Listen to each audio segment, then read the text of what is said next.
আর মাত্র এক সপ্তাহ বাকি রয়েছে 2025 সালের এসএসসি ও সমমানের পরীক্ষা আরম্ভ হতে।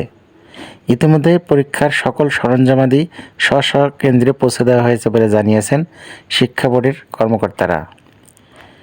এদিকে দুইটি দাবিতে গত বৃহস্পতিবার 3 এপ্রিল বেলা 11টা থেকে শহীদ মিনারের সামনে হতে শুরু হয়ে ঢাকা শিক্ষা বোর্ড পর্যন্ত এলাকায় বিকেল 5টা পর্যন্ত এই আন্দোলনের ডাক দেয়। আর অন্য জেলার শিক্ষার্থীরা স্ব স্ব শিক্ষা বোর্ডে আন্দোলন করবে। এক সংবাদ বিজ্ঞপ্তিতে দাবি না মানলে পরীক্ষায় অংশ নেবেন না বলে হুঁশিয়ারি দিয়েছেন এসএসসি পরীক্ষার্থীরা। তাদের দুইটি দাবি: পরীক্ষা 1 মাস পেছানো আর সব পরীক্ষার মাঝখানে 2 থেকে 3 দিন বন্ধ দেওয়া। দাবির যৌক্তিকতা হিসাবে তারা তুলে ধরেন, রমজান মাসে রোজা রেখে ভালোভাবে পরীক্ষায় প্রস্তুতি নেওয়া সম্ভব হয়নি। এছাড়াও ঈদের পরপরই পরীক্ষা হওয়ায় পর্যাপ্ত প্রস্তুতি নেওয়া সম্ভব হচ্ছে না।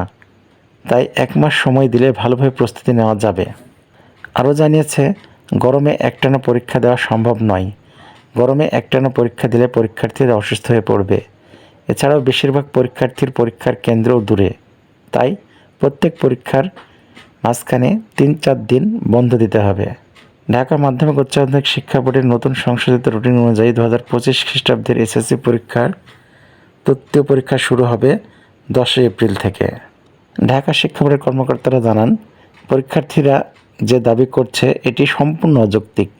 এছাড়াও তারা এই দাবির প্রেক্ষিতে আন্দোলনের ডাকে কোনো সাড়াই পাননি। ফলে বোর্ডের আগের সিদ্ধান্ত অনুযায়ী পরীক্ষা আয়োজন করা হবে। তারা বলেছেন, পরীক্ষা পেছানোর কোনো সুযোগ নেই। আন্তঃশিক্ষা বোর্ডের পরীক্ষা নিয়ন্ত্রকের সমন্বয়ক ও ঢাকা শিক্ষা বোর্ডের পরীক্ষা নিয়ন্ত্রক অধ্যাপক SM কামাল উদ্দিন বলেন, ইতিমধ্যে পরীক্ষার সব প্রস্তুতি শেষ, সব কেন্দ্রে পরীক্ষার সরঞ্জামাদি পাঠানো শেষ। তাদের এসব দাবি আমাদের কাছে আনুষ্ঠানিকভাবে জানানো হয়নি।